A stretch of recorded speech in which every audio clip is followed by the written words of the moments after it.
Welcome to Don't Know Much About Football, the podcast where football meets finance and foreign policy. And the commentary comes with culture. With your co-hosts, Carlo Marcello, Sarah Hamilton, and Ian Stoner. Hey everybody, welcome back to Don't Know Much About Football. We are here with Dan Jones, a fellow Scot, here to tell us all about his very interesting and in some ways non-linear sort of football fandom journey. A friend from the Bay Area. We didn't know each other back in Scotland, but I'm glad to have Den here with Sarah. Carlo's away on holiday, enjoying some time with family in the Philippines. So we look forward to seeing him when he comes back. But Sarah, how are you doing? And Den, thanks for coming. I'm doing well. I'm excited to be here to talk with Den and hear all about the winding road to football and your different support of clubs. It's great to have you. No, wait. Thanks, Ian and Sarah, for having me on the show. Dan Jones, I'm CEO of 909 Cyber, and when I'm not doing the cyber stuff, I do watch and play a lot of football. So, yeah. Excellent. So, Dan, why don't we start from the beginning? Give us a sense of where you're from. Scotland is not a single place with a single sort of monoculture or even accent. So give us a sense of where you're from and we'll go from there. So, born and bred in Scotland, born in Edinburgh, moved out in the 70s to a crappy little place called Livingston. If you're familiar with it, their slogan was "Life is for Livingston." And I was like, no, it's not. I'm going to leave. So I moved to the US 2001, so about 25 years ago, with tech, like many of us, and I basically, and I think the move changed my view of football actually. So we can dig into that a little bit, but yeah, I got into football really just through my family and some of the charity work that they were doing in Edinburgh and became more of a Hibs fan. And I'm always going to cage this word with a fan or not a fan. I followed them because that's what some of my family done. I met some of the players through some charity events, and that obviously made it kind of feel real and exciting for a young boy. Yeah. Can you give us a sense of, some people will know, but many listening won't, Hibs, what does that mean in terms of the sort of football landscape, whether it's in Edinburgh itself or just in Scotland in general? I think that's an interesting story. Yeah, so I think it is. So, Scotland's such a small country, right? So there's about 5-6 million people. But what's very bizarre is you can go from Edinburgh, which has got one style of people and then like accents and the kind of demographic. You can go to Glasgow and it's a whole different accent and different style of people. You can go up to Aberdeen, a few hours north, and it's again like a different language in some cases. But the most dominant teams in football in Scotland is Glasgow Rangers and Celtic. They're bitter rivals. And then in Edinburgh, you've got Hibs and Hearts, and they're bitter rivals. And there is that tiered system of football in the UK where you go up the leagues and the top two or whatever, go up to the next league and the bottom two or whatever, go down to the league or 2 or 3 or whatever it is. I guess don't know much about football if I don't get the exact number right. Well, they changed the rules and you have to really be paying attention league by league to know exactly what's going on. So yeah. And in Scotland, the rivalries are really the two dominant cities of Glasgow and Edinburgh. And they also quite often tied it back to religion as well. So in a religious context, Glasgow Celtic, green and white, Catholic, and then Rangers, red, white, and blue, Protestant. Some for the national thing and some not. And then in Edinburgh, Hibs and Hearts, much same. Hibs were green and white, and they're more of a Catholic-dominated religion, and then Hearts, the other one. I wasn't very religious growing up, so I guess I didn't care. And so when I was probably about 10 years old, that was really the whole family was involved in some charity stuff and got the whole Hibs thing through that. But yeah, then my life took a a crazy turn after that on the football supporting sense. So we'll get to that moment, but maybe you could just tell us a bit more about what it, your memories as a boy, what it was like going to matches, and what your sense of football as even in school. What did football mean, and what was the sort of role it played in your life or other your peers' lives? So it was interesting, right? Because it's the dominant sport. And so football, and then I'd say rugby, right? And I played rugby. A lot of my family played rugby, but I also wanted to play football. So in primary school, I was probably about 10 or 11 at the time, I wanted to play football and I wanted to be in the school team. So to be in your school team was it was pretty hard to get into the team because there was a lot of decent players. And you're only 10. So, but they also play in team leagues and stuff as well with other schools, kind of like it happens here. I remember doing a deal with someone, and I used to be able to be really good at climbing trees. And for whatever reason, my friend was like, "If you teach me how to climb trees, I'll teach you how to play football." So in the end, we done the deal. He can now is a proud tree climber, I guess. And I got into the football team. Um, and I played a variety of positions. So I'm 10, 11 years old. I'm in goals 1 minute and then defense, mainly goalie or defender, um, depending on what they needed. And yeah, I played for, I think, just like a year, maybe. So not a lot. And then when I went to high school, I'd actually got into music, so I kind of didn't play football again until I moved to the US. Um, but it was interesting because going to games, we had our local Livingston team, which was like a non-league kind of Sunday team almost. So you go there and there's no real stadium. It's just basically there's a pitch and a railing and you know, Basically, a field on the edge yeah. of town somewhere, or maybe even the center of town, depending on the town you're in. Yeah, and just some part of town, and you're paying a pound or £2 to go watch the game, so it's not expensive. There's no frills. There's no seats or protection from the elements. No And toilets, Scotland, probably. yeah, and I look at it like that was cool, but then going to like watch real proper football games was a very rare occurrence for me when I was a teenager. And so going to like a Hibs game at Easter Road and stuff was very rare. So I only went to a couple of games and that was with my friends. So, you jump on the train, go to Edinburgh, and then you'd go and catch a game. Um, and I obviously was a novice, like don't know much about football would have been like an understatement. And Easter Road are kind of off of Yeah, the well, you main get down main. down towards Leith, which is Yeah, kinda towards the docks, and then Heart of Midlothian, the Hearts team was in the Gorgie Road, Edinburgh side of town. Um, that's where Hearts are. Yeah. yeah, and it's funny, yeah, my parents had, some shops and stuff along there, so, you'd see on game day, like, a lot of fans walking the streets in and out the pubs on their way to the game. And funnily enough, actually, my cousin, he owns a bar, which is the Heart Supporter Club just outside the stadium. I've never been because I'm not really a Heart supporter. And I've been in the US the whole time he's had that. So when I go back to Scotland, the desire to jump into a like Heart Supporters Club, it doesn't go high on the list of things to do. No, maybe not. So then you mentioned getting into music in high school, and maybe that might have been a good way to meet girls in high school, and that's sort of my way of segging into the next phase of your life. So I'll let Sarah sort of tee that up a bit because it's actually brings you a bit closer to Sarah's experience. Yeah. So I lived in Glasgow for a year. And when we were chatting before, you had some interesting history with both of the major sides in Glasgow, both Ranger and Celtic. So talk us through that and how you navigated testy waters or potentially testy waters. Yeah. I was so Yeah, I got into a relationship with a girl and her friend that she worked with, good, very close friends. They had a box at Ibrox.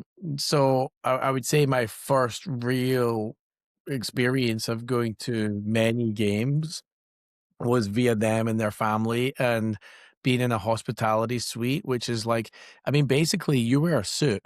I mean, you're like shirt, tie, suit, jacket that's not like a regular jacket. It needs to be posh and smart. So, I mean, I was certainly dressing above my means for my meager income, and How old are you at this point?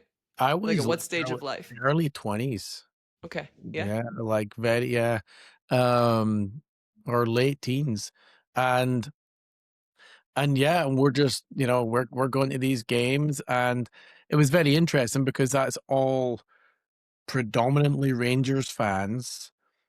A lot of them tie the religion thing into it as well. A lot of them, and you hear the term, it's in their blood, right?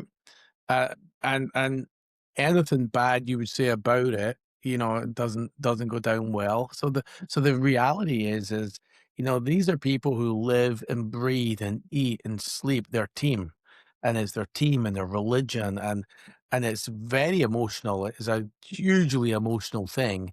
And then there's me coming in, and I'm like, kind of, yeah, I've been to a game or two, but I'm whatever, right?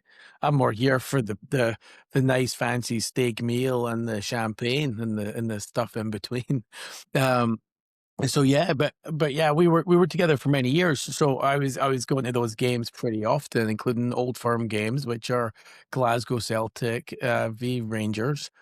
And when you're at an Old Firm game and you're in the hospitality side of the thing, you're getting a great view of the stadium. I mean, these stadiums for me were just mind-blowingly impressive, right? Um, 40, 50,000 people, and this is way back then. So yeah, it was just a crazy experience. And but not only that, then afterwards you're basically in a like a limo bus. You're getting VIP treatment all the way there while you're there, all the way back. So yeah, so a number of years on that trip, and I thought that was fascinating. Now, what was more fascinating is we split up. And then I met another woman, as you do actually. I meet one after another generally. Uh, so then, yeah, then I started to date the woman that then became my wife. And what was really interesting was her father had a box at Celtic Park, the rivals of Rangers. So here's What are me. the odds? Yeah, what are the odds? Well, what are the odds? I mean, the odds of somebody being a Rangers or Celtic fan pretty high in Scotland. Yeah. But the odds that they both have access to hospitality suites and all the fancy stuff, and they eat and sleep and breathe the team, right? I mean, because the people that are going to spend £50,000 a year. Now, this has gone 25 years ago. If you're going to spend £50,000, you must love that thing. For That's sure. a huge amount of money. Yeah, they loved it. And it was at work. I mean, it was part of their work, their business empire shit. But I was straight away, I was like, oh my goodness, this is interesting. So now all of a sudden, and you're at the games, and then I go to another Old Firm game, and is it to say the profanity and what they shout at each other from a fan's perspective is just like insanely rude, insulting, a lot of swear words, more than Ian and I can probably consume in a minute. We're Scottish people where we may swear now and again, but at these games, I mean, it's just full on attack. Um, Prolific. It's a skill.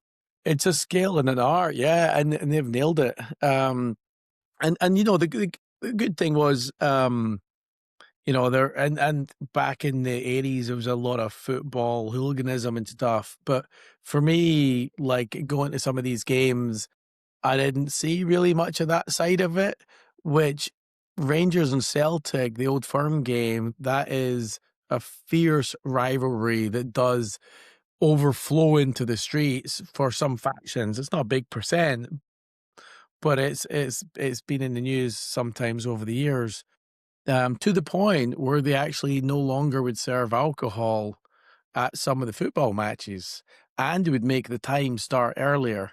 So instead of it being a 3 p.m. kickoff, they'd make it a 12 noon kickoff, so that the likelihood of people being drunk would be less. The other thing that was interesting for me, I was I remember working, and I was talking to one of the suppliers, and this girl, Glasgow girl, and I remember talking to her on the Monday, and I just said to her, you know, "How was your weekend?" And she just burst into tears, and she's like, "Oh, it's the worst ever." And I'm thinking somebody died, right? This is she's hysterical on the phone, and I'm like, "What happened?" And she went, "We got beat by Rangers."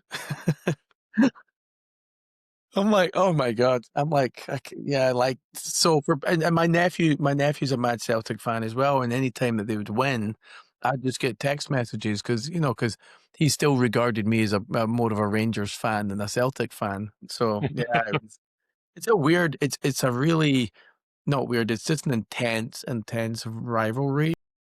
You know, in the US, I think of, like, Raiders and 49ers or whatever, right? There's rivalries here as well. But because of the interwoven religious city history, like 100 year, I mean, Celtic was 1888 when it was formed, and, Rangers round about that time as well, so they're generational clubs. When you get generations of people who are so ingrained into it, then that really makes it an emotional, event. Definitely. Yeah. So I have to ask then, having sat in the posh hospitality suites at both Celtic Park and Ibrox, which do you prefer? I preferred the Ibrox one. Um, I think two reasons. One was it was the first one, Mhm. so for me, that was good.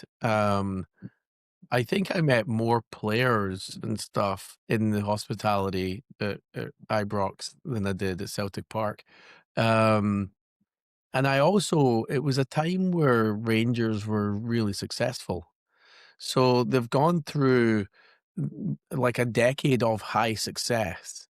And then for the last, I think, 15 years almost, Celtic have been just knocking it out of the park, right? And Rangers slumped to a point financially where I think they got relegated for a couple of years and had to build their way back up, which had never happened.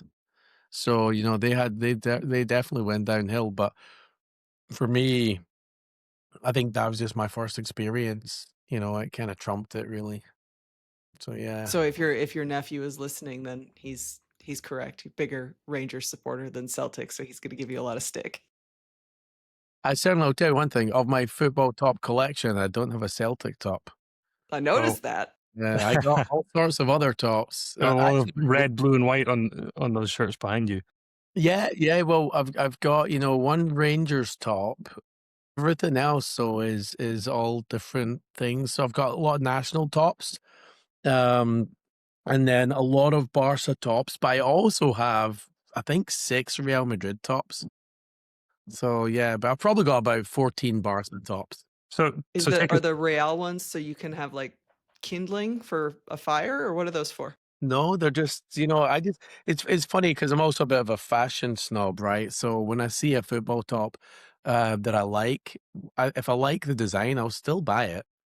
Not a Celtic one though, but Okay, we're definitely establishing something here, but take us through kind of you moved on, you eventually moved here to the Bay Area, at least where you and I are, and what's your experience been like as you left Scotland and maybe paid more attention to Europe or were exposed to uh, American perspective on football?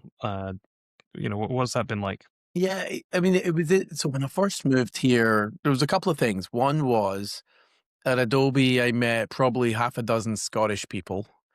And then quite quickly, one of them's a Kilmarnock fan though, so I don't know how much he's really into football. Um, so, Careful, but got yeah, a family in Kilmarnock.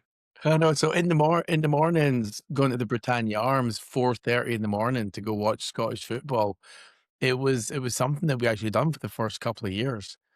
Um, Especially the old firm games, and actually, and sometimes because some of the guys in the group at that point, there was also like Celtic fans and other stuff. So we'd actually go to Millbrae to the Celtic Supporters Club there, and we'd watch games there as well. So So we would try and like catch some games and stuff because back then, 2001, you couldn't really get it on normal television here. So like you could get the Premiership games, but those were still then even hard to watch. Whereas now I mean, I think I feel blessed because now I'm like, wait a minute, I could watch any league almost in Europe just on not my normal TV. I mean, ESPN or like Mhm. other Yeah. subscriptions, but yeah, on normal TV, I can watch a lot of good games and still kill 10 hours at a weekend by mistake, you know? Um, and so, yeah, so in the early days, you were 4 in the morning going to watch it. And I was also, I like to go out at the weekends as well. So that made it very interesting because we'd basically go out partying and then come home, get showered and changed and go straight back out. And just like you do not sleep for like 24 hours. Um, that That's a lot of commitment, a lot of energy required. Yeah. yeah, yeah. Well, that was also, yeah, before kids when I had all the energy in the world. Um, so yeah, so I'd maybe be in San Francisco, go to a nightclub and then come back down and shower, change, and then back out. Um, so yeah, it was yeah. I don't need to do that now though. The other thing was we played pickup soccer twice a week with a group of us at Adobe. Kind of going back to the what was my early impression of people I encountered here, because there's this hodgepodge of people from all around the world, then meeting like there's Brazilians and Argentinians, there's regular Americans and Scottish people, and so it's just everybody all around from all over, but all passionate about this sport. So the pickup games, I remember we played a game with an Italian guy was in the game, and we jumped up and we headed the ball together, and both of us, like, there was no holding back. So we jump up, we head the ball, both of us fall to the ground. He splits his head open right up here. And I've got this big lump like a golf ball on the side of my head. I'm concussed, and he's off to hospital. I think he got about 6 stitches. Um, and that was our pickup game, and we weren't like there was no crazy intention, but I jumped up and I headed the ball, and then he came in and just smacked me in the side of the head, and he was a little late on the challenge. Um, he came off worse though. I mean, I didn't have to get any stitches. I saw him the following month because he took about a month off. The following month. And the thing was, he was bald. So he didn't have any hair, but he had this huge scar down right in the front. I'm like, wow, that's a memory. There wasn't luck enough for us, touch wood. There wasn't a lot of injuries. I mean, my left ankle has certainly not survived very well because I can put it in and out of I can make it click pretty much. But yeah, there wasn't a lot of injuries to be honest. But we were playing these pickup games at these fields, just random fields. I mean, yeah, so the And you quality said was good. before we started recording that you're thinking of getting back into it. So despite your ankle and it's been a few more years, what's driving that? Well, COVID stopped a lot of that stuff, right? So we were playing pickup right up until COVID, and then COVID hit and stuff. I changed jobs, and then, and funnily enough, through how same way we met, Ian, through our British networking groups. A couple of the guys I was talking to a couple of weeks ago, they were telling me that they play in the Palo Alto League, and I'm like, oh, I'd love to get back. So I went and registered straight away. I'm like, I'm in. I'm in. Nice. Over 40, so I mean, I'm slightly over the 40 years old. So I'm like, I'm not going to play with the 30 and 20-year-olds. I'd get beat up, you know. So you said before you were in goal or in a defensive role. Is that kind of where you see yourself again? No? What? My ego, my ego is too big for that, Ian. No, So you're a number 9 now, are you? I'm like, yeah, and I'm goal poacher. I always like for the Scottish people that I'm more like Ali McCoist. I'm the guy that would just sit up front and just tap the ball in the goal. Um Yeah, I played a international game with a group of Adobe people that were in from all around the world, and we played this game, and they actually brought me they brought a ball, which was all the Adobe product logos on the ball, and I got like man of the match. So then I got the ball, and I scored 10 goals in that game.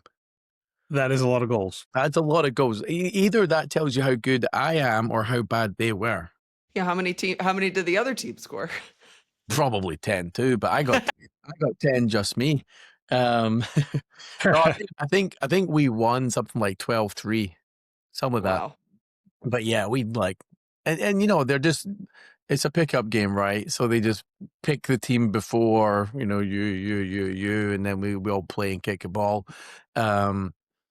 But I used to be fast, and I used to be pretty good at pivoting and just kicking the ball in. I'm not doing an overhead bicycle kick and stuff like that. I'm not quite McTominay standards, but we can live and dream. Yeah, we should Probably have still a got those 10 goals in you. yeah. We'll find Over out. 40s World Cup. That would be fun. Yeah, Does that yeah, exist? exactly. I think that'd be good, actually. Yeah, Yeah. maybe Scotland could finally win. Actually, so do you have any intention of trying to get to any of the I was just matches gonna ask. next year? Yeah. I have all the intention in the world. I mean, Scotland haven't qualified for like 28 years, so I've all the intention in the world. And then I saw the ticket prices. I still have all the intention in the world, but I'm waiting to see if FIFA is going to reduce the price, because I saw an article I think in the Yesterday. Athletic yesterday, and maybe it's already happened, but they were going to do a certain number of tickets at like $60 or $70. But for fans, I couldn't tell how they were going to actually, figure out who deserved or who was, a genuine sort of fan of a different country. But I think they've responded to that. I still don't think it's enough. It seems very FIFA-y, like, oh, we're gonna release these tickets, but nobody knows how many or to whom. So Yeah. And then the lodging. I looked at lodging in both Boston and Miami, and it's crazy. Yeah, I wanted to do. Yeah, I was gonna just look at Airbnbs for the kind of days before and after the game, and just book that now, even if I had tickets or not, and still go. Just even go and go to a pub there. If I don't get a ticket, I just go to a pub there, wear my kilt, hang out with others. Just being in the vicinity being with there. fellows. I mean, I'm actually just thinking of being in Scotland for a match, because being with more people is as much, my priority as being in the stadium, Yeah, because yeah. I'm not spending thousands of dollars on a. Or maybe we do is we put an event on in San Francisco, and we just get like a whole bunch of Scottish people and a big screen and speakers. And we'll charge money for it and make a fortune. We could charge $65 a ticket. Yeah, there you go. The Little price live of stream it. admittance. So, go ahead. No, I was just going to say, yeah. So since moving to the US, then my football allegiances have really more got into Premiership games, and before we went to college, saying like more the Barcelona, Arsenal, those are teams I follow probably more than any, and it all came back to that Cruyff style of football, the passing game, and I just I think Ted Lasso, when they done the whole total football part, for me, I'm like, oh yeah, that's how you do it. So, are you? So Arsenal's your club. How are you feeling? You're kind of on top of the world at the moment. Yeah, so actually nervous in the sense of there's no reason why they don't win it, but there's every reason why Pep in Man City can come up and just snatch it towards the end. And I also wouldn't write off Liverpool of making a comeback, because I think it's possible. Unlikely, but I think it's possible. So I think it's Arsenal's to lose, City's to win, and Liverpool could be the dark horse in the race. I think we still have enough time to see. In Yeah. a couple of weeks, we'll Yeah. probably be a lot clearer what's possible and not possible, just based on the number of matches on the horizon. But Sarah, I'm interested in your perspective on this as well. Obviously, I'm not holding any sort of hope for winning, but just for pride's sake, overcoming the last 8 weeks or whatever it's been and getting up to, 3 would be ideal, the top 4 minimum, and kind of reclaiming, uh, a bit of a sense of where we should be. Would be nice. I don't know if it's possible, but if they can figure it out. I agree with that assessment that it's Arsenal's to lose and City's to win. Um, what do you make? I was reading this morning about this exact topic. What do you make of this of Gyökeres as a signing? And there seems to be a notion taking hold that maybe he's just not good enough to play at this level. Yeah, not good enough. I mean, it's yeah. First of all, I think he needs to get 6 months under his belt of solid playing game time. Um, but I think, yeah, from what I've seen so far, I've not been overly impressed. I mean, I remember one game at the end of it. They said that he touched his hair more than he touched the ball. And sometimes that's people need to pass the ball to him, right? But if he's not finding space, if he's not getting into those positions, then you're not going to get the ball as much. So I think there's that whole. I think he's an intelligent footballer, but I think it just takes time for him to blend with the team and the team to get to know him and him to know, and then the style. But I think the Premier League is a tougher league than what he's been used to. So I think that's to step up. And I just don't know if he's. I mean, God, if you look at like Haaland and the goals he's thrown in, you could have said the same about him, right? I mean, oh, he's coming to a tougher league. Let's see how. Well, No not problem. Mark. Yeah, no problems. Yeah, it really separates the sort of the best in the world from people who have lots of skill and but true excellence comes Yeah. when you're in the hardest league. Can you just riff a bit on, you're clearly now following the Premier League, uh, you know, paying attention maybe to some European clubs, but the difference, and I'm not asking this as a way to dump on the Premiership or Scottish football, but I'm following Liverpool and the Premier League. I'm not paying much attention to the Premiership in Scotland. So, what's your take on that? Why is that? Is it just because it's a higher quality league and a harder league, and so it's more interesting? Or There's a couple of things. One is I think the quality of the Premier League is brilliant. I mean, around Europe, around the world, regardless Scotland or anywhere else, quality, the players they attract, the money that's in the league, I think is building it. Then you get down to the quality and the money that's in the Scottish league. It's just not got the same money, so it doesn't have the same quality, it doesn't have the same prestige. If you're not Celtic and Rangers, then you're not necessarily attracting quality players. Like, I mean, Livingston, as an example, it's a great little club. I mean, it's a new club and great facilities, but you're not going to attract it's like life isn't for Livingston, really. I mean, you're not attracting it.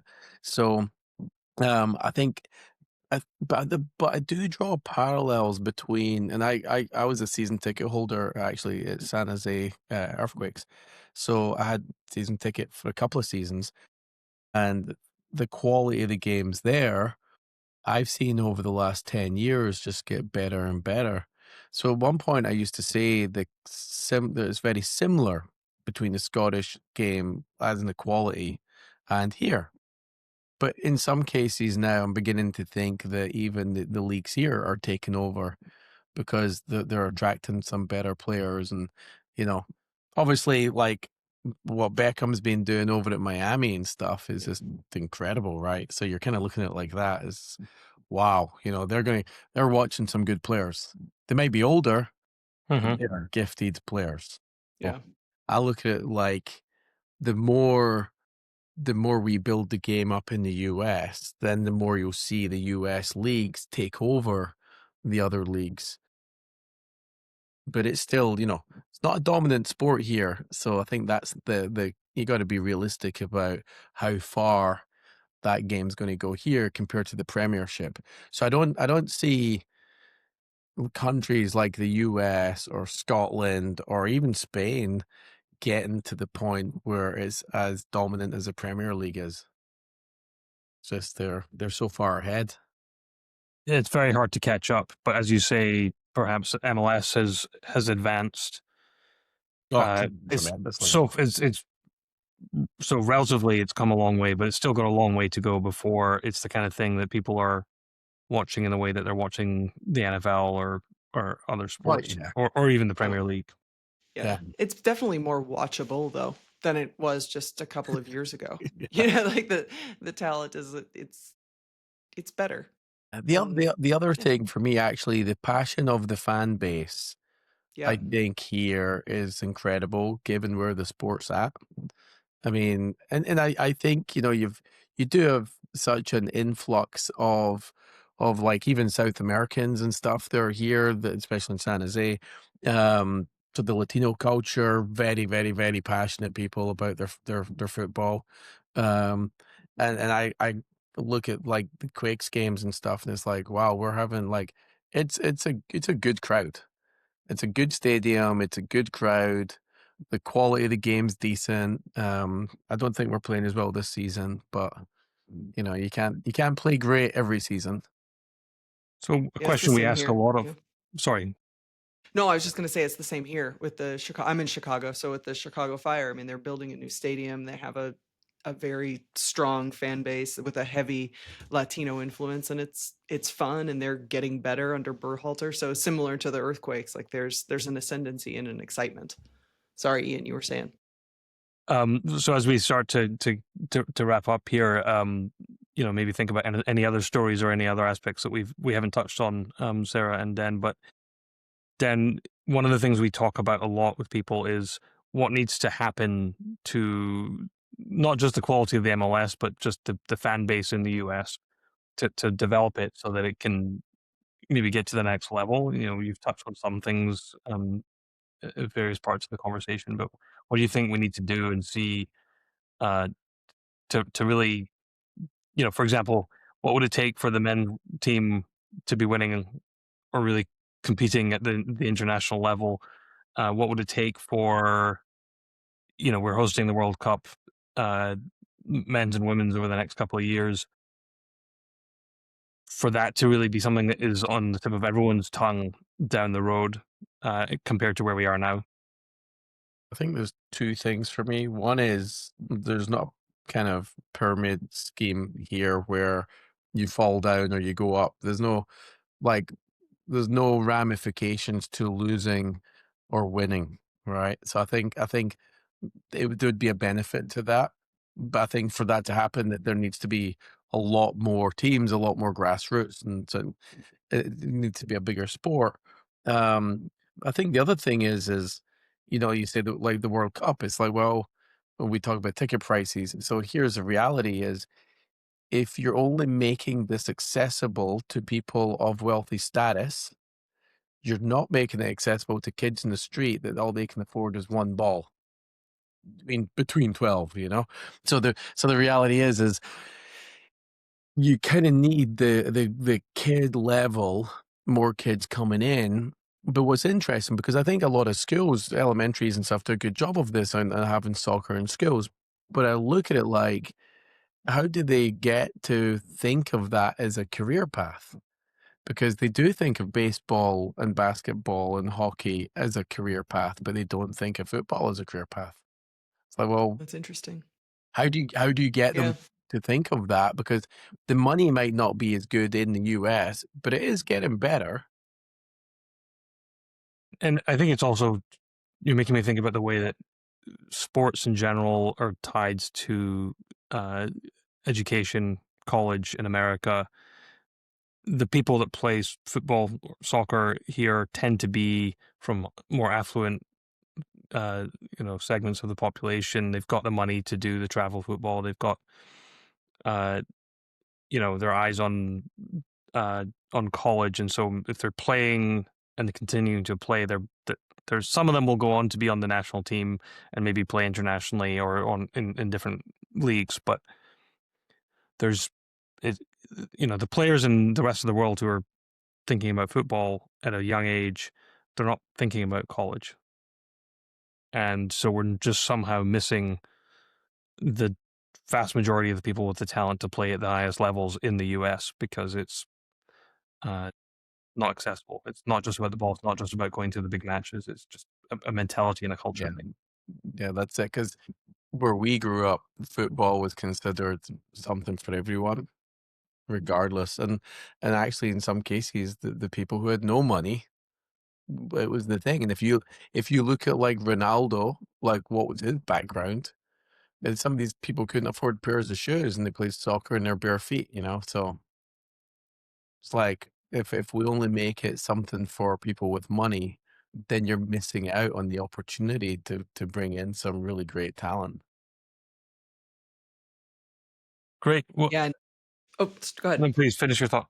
No, I was just going to say, and you're missing out on, like, we're missing out on the opportunity to bring in great talent and also the opportunity to lift kids up and give them, exposure to another potential career path or a sport that they may like. And the focus here being on other sports. That's such a good point, that kids see a career in baseball, in the NFL, in basketball, but not in soccer. So we need to figure out how to change that. And I think it'll take some time, but the academy system doesn't, the fact that we don't have that here, that makes it a little harder too, I think. Yeah, yeah. Well, I mean, in England especially, like they're signing kids that are like 6 years old and 8 years old, right? Professional clubs start that very early on, and you don't get the same thing here. Yeah, maybe we won't ever see it. The sport may just evolve in a different way, but there just needs to be a lot more of it, a lot more of everything, and eventually it'll catch up. Clearly, I think in the long run, I can imagine, maybe it's 50 years away. Soccer is just in a completely different place, and maybe it is the dominant sport in the US, but it's a lot of ifs and buts and things that have to be kind of assumed in the interim. Can't imagine what would have to happen, Ian, for football to be the dominant sport here. I think there are certain things like as you said, different populations in the US are definitely indexing on it. Even cricket's becoming a big thing because of growing Indian communities, Pakistani communities, and others in the Bay Area, at least. So there's a lot of ifs and buts, and maybe it will never happen, but we'll see. Anyway, Dan, thanks for joining us and sharing your stories. It's been interesting to hear that side of your experience. We're often talking about cybersecurity and other things and in our conversations, but thanks for joining us, and we look forward to celebrating Scotland's triumph in the World Cup next year. I know. Well, we'll win 4 games.